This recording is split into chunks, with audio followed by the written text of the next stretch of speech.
Huli pa rin po ba kayo ng king crab kahit hindi na frozen ang dagat dyan?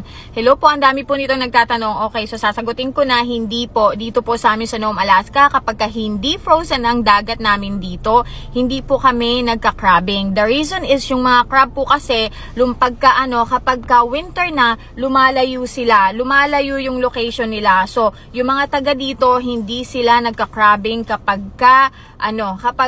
summer. Kapag winter lang kasi may access kami na pumunta dun sa gitna ng dagat, yun nga, yung snow machine, tapos yun nga, frozen yung dagat, so ayun, pupunta kami dun. Pero kapag summer, hindi po. Yung mga commercial crabbing lang, yung talagang sa malalayo talaga sila dito sa Alaska, sa ibang panig na po ng Alaska yon. And speaking of frozen dagat, may nagtatanong pa rin po sa akin kung tunaw na po ba ang dagat namin. Ayan, nakikita nyo yan sa likod. Ayan, hindi pa po tunaw ang frozen dagat dito, but hindi ka na pwede pumunta doon. Yung mga previous video ko na nakapaglakad kami doon, nakapunta kami sa gitna ng dagat, pero ngayon hindi na pwede kasi mamamatay ka dyan. So ito, ipapakita ko sa inyo, unti-unti na siyang natutunaw. Ito nga pala ang oras sa amin dito ngayon, pasensya na. Ito yung cellphone ng aking middle child. Ayan, sira-sira na. But anyway, 11:26 ng gabi. Yes po, gabi po dito, pero 11, ayan. Sabihin na natin 11:30, Friday, April 29.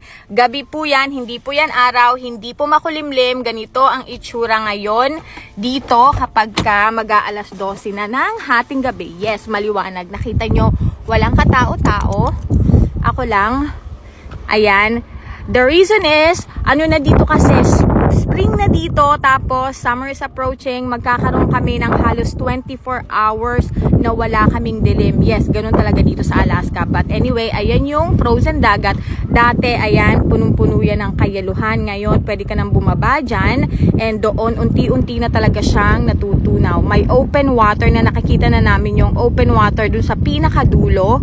Ayan, hindi ka na pwede umapak dyan kasi mamamatay ka. Hindi katulad dun sa mga previous video ko. Ayun, nandun kami sa gitna, nagka-crabbing. Ngayon, wala na pong nagka-crabbing kasi hindi na safe pumunta dyan sa gitna. Hindi mo alam kung anong part dyan yung talagang malambot na. So, ayun.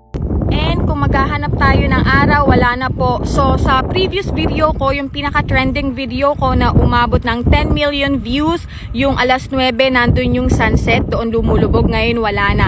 Doon part na doon. Nakita nyo ba yung may bandang orange na yon? Yun. Doon na lumulubog yung araw. Hindi ko din alam kasi hindi naman ako magaling sa pagpapaliwanag ng ganyan. Basta yun. So, ito.